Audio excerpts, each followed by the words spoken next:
हम कहां थे उस समय? देखिए, जब भारत आया 5वें नंबर पर, हमने उनको पछाड़ा जिन्होंने हम पर राज किया था। हमने फ्रांस को पछाड़ा। अब बारी है जापान और जर्मनी की, और हम तीसरे पायदान पर आने ही वाले हैं 2-3 साल के बाद। आजकल वातावरण काफी अच्छा है। जो सोचते हैं, जो ठान लेते हैं, वो मुमकिन हो जाता है, और ये आपकी बदौलत मुमकिन होता है। मैं प्रधानमंत्री जी को एक बात के लिए धन्यवाद दूंगा। पीएम किसान निधि 11 करोड़ किसानों को अब तक 2,60,000 करोड़ से ज्यादा पैसे मिल चुके हैं। पर उससे बड़ी उपलब्धि दूसरी है। वो बताती है कि किसान कितना दिमाग से आगे है। केंद्र से तो आपने पैसा भेज दिया, पर किसान सक्षम है उसको ग्रहण करने के लिए।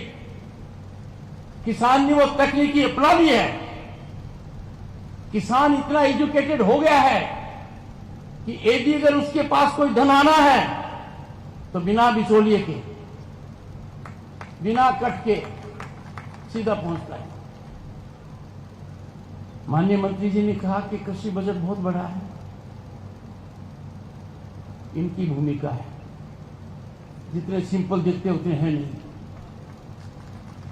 किसान के लिए झगड़े तक पहुंच जाते हैं, झगड़े तक। भारतवर्ष का कृषि मंत्रालय में राज्य मंत्री होना का मतलब है 140 करोड़ वाले देश में कृषि जो प्रमुख आधार है, रीढ़ की हड्डी है, उस मंत्रालय में नीति निर्धारण का काम करना ये छोटी उपलब्धि नहीं है। एक किसान का बेटा ये काम कर रहा है, पर इस किसान के बेटे ने कई काम करवा दिए। हल्दी बोर्ड, हल्दी के बारे में तो आप जानते हो ना। जब कोई दुकान पर गया और पूछा हल्दी का भाव क्या है, तो व्यापारी ने कहा चोट कितनी गहरी है। चोट गहरी है तो हल्दी का भाव ज्यादा है। हल्दी बहुत महत्वपूर्ण है। पर यह बोर्ड इतना अच्छा काम करेगा कि किसान और किसान के बच्चों के लिए, पढ़े लिखे बच्चों के लिए दुनिया में बहुत बड़े रास्ते खोलेगा। आपने G20 की बात सुनी है। दुनिया में डंका बजा भारत का, पर मैं किसान के लिए उसमें एक बहुत बड़ा निर्णय हुआ है, जिसका फायदा किसान को मिलेगा और किसान के जीवन में बदलाव आएगा।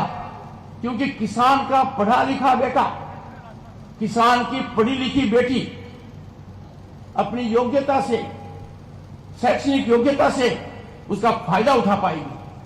और वो है हजारों साल पहले जो व्यापार का मार्ग था, उस मार्ग को अब जीवित किया जा रहा है।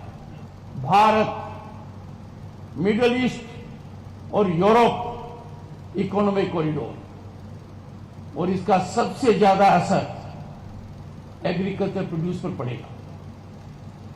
मैं बहुत ज्यादा समय नहीं लेना चाहता, मैं सिर्फ इतना कहूंगा, किसान सोचे, बदलाव का केंद्र बिंदु बने।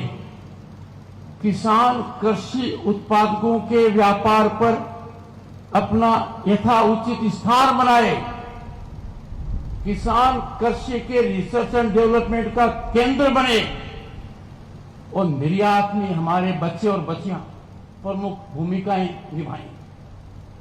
एक बार फिर आप लोगों ने इस धूप के अंदर इतना समय दिया, ये मैं आशीर्वाद रूप ले जा रहा हूं।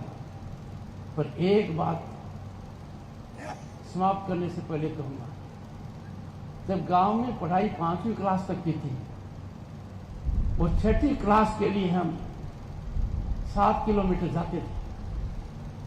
और जब मॉर्निंग क्लासेज होती थी तो जब हम वापस आते थे तो सूरज देवता प्रकाष्ठा पर होते थे। जहां भी पेड़ दिखता था हम थोड़ा सांस ले लेते थे, पांव जलते थे। जहां भी गोबर दिखता था उसमें पांव देते थे ताकि कुछ ठंडक महसूस होगी। ये मेरे जीवन की कहानी है।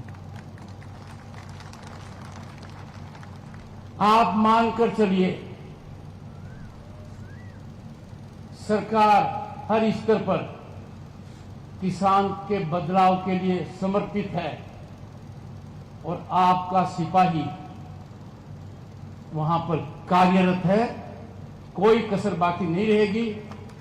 बहुत बहुत धन्यवाद। नमस्कार। जय भारत। माननीय उपराष्ट्रपति जी का बहुत बहुत धन्यवाद। आपका मार्गदर्शन